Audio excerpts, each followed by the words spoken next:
আমার হাসব্যান্ডকে বলেছিলাম যে ফুলকপি নিয়ে আসার জন্য। তো সে ফুলকপি নিয়ে আসলো। তো ভাবতেছি এগুলো আবার বেছে রেখে দিব ধনিয়া পাতাগুলা। এই যে ফুলকপি, একটা ফুলকপির অর্ধেকটা এখন ফ্রাই করব, মানে ভাজবো ফুলকপি।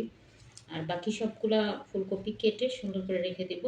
কারণ এভাবে রাখলে এক হলো পচে যায়, আবার ভিতরে পোকা থাকলে সমস্যা। তাই আমি একবারে সুন্দর করে কেটে তারপর রেখে দেবো। আর এটা এখন কাটবো, আমি এটা দিয়ে ফুলকপি ফ্রাই করবো, মানে ফুলকপিটা ভাজবো রাতে খাওয়ার জন্য ভাতের সাথে। এই তো দেখুন ফুলকপিগুলো ছোটো ছোটো টুকরা করে সেদ্ধ করে নিয়েছি, আর এখানে চালের গুঁড়ি দিয়ে একটা ডো তৈরি করে নিয়েছি। ভিডিওটা করতে ভুলে গিয়েছিলাম, সেজন্য আর সেদ্ধ করা ভিডিওটা করা হয় নাই। আমি ফুলকপিগুলো সামান্য হলুদ, সামান্য পরিমাণ লবণ আর সামান্য পরিমাণ মরিচ গুঁড়া দিয়ে আমি ভাপ দিয়ে নিয়েছি।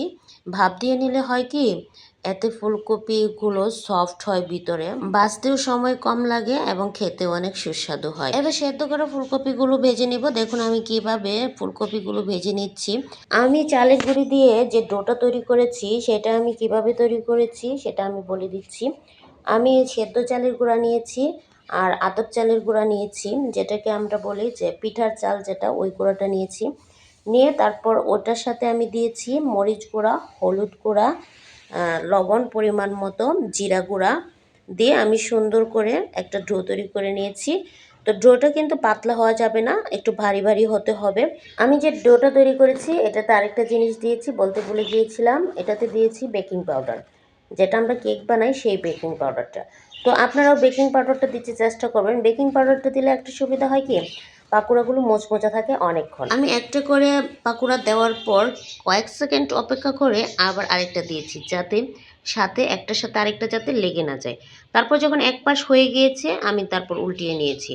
এখন দেখবেন নিজে নিজেই সব কয়টা খুলে যাবে, যেরকম জট বেঁধে আছে সেভাবে জট বেঁধে থাকবে না, আলাদা আলাদা হয়ে যাবে। দেখুন কি সুন্দর আলাদা আলাদা হয়ে গিয়েছে। তো আমার পাকোড়াগুলো হয়ে গিয়েছে। এবার আমি পাকোড়াগুলো উঠিয়ে ফেলবো, আর একই নিয়মে আমি সব কটা পাকোড়া, বাকি পাকোড়াগুলোও আমি ভেজে নিব। আমার হাতের এই ফুলকপি পাকোড়াটা আমার হাজব্যান্ড আর আমার ছেলে অনেক পছন্দ করে খেতে। তাদের খুবই ভালো লাগে এই পাকোড়াটা খেতে। আর এখন যেহেতু ফুলকপির সিজন, এখন পাকোড়া না খেলে কখন খাবো? এই ফুলকপির সিজনটাতে, এই শীত সিজনেই এই পাকোড়াটা খেতে অনেক ভালো লাগে। আসলে সিজন অনুযায়ী এই সবজির স্বাদই হয় আলাদা। আবারও বলে দিচ্ছি যে ফুলকপির যে ডোটা তৈরি করবেন তাতে কিন্তু বেকিং পাউডার দিতে চেষ্টা করবেন। বেকিং পাউডার দিলে অনেকক্ষণ আপনারা নিশ্চিন্তভাবে খেতে পারবেন। এতে ফুলকপিটা অনেকক্ষণ, পাকোড়াটা অনেকক্ষণ মুচমুচে থাকে। তো এই যে দেখুন আপনাদের কাছ থেকে দেখাচ্ছি, আবারও দ্বিতীয় বা ধাপে আমি ভেজে নিচ্ছি। তো আপনাদের কাছে কেমন লাগলো এই রেসিপির ভিডিওটা? ভালো লাগলে শেয়ার করে দিবেন, আর অবশ্যই চ্যানেলটা সাবস্ক্রাইব করে রাখবেন। সবাই ভালো থাকবেন, সুস্থ থাকবেন। আল্লাহ হাফেজ।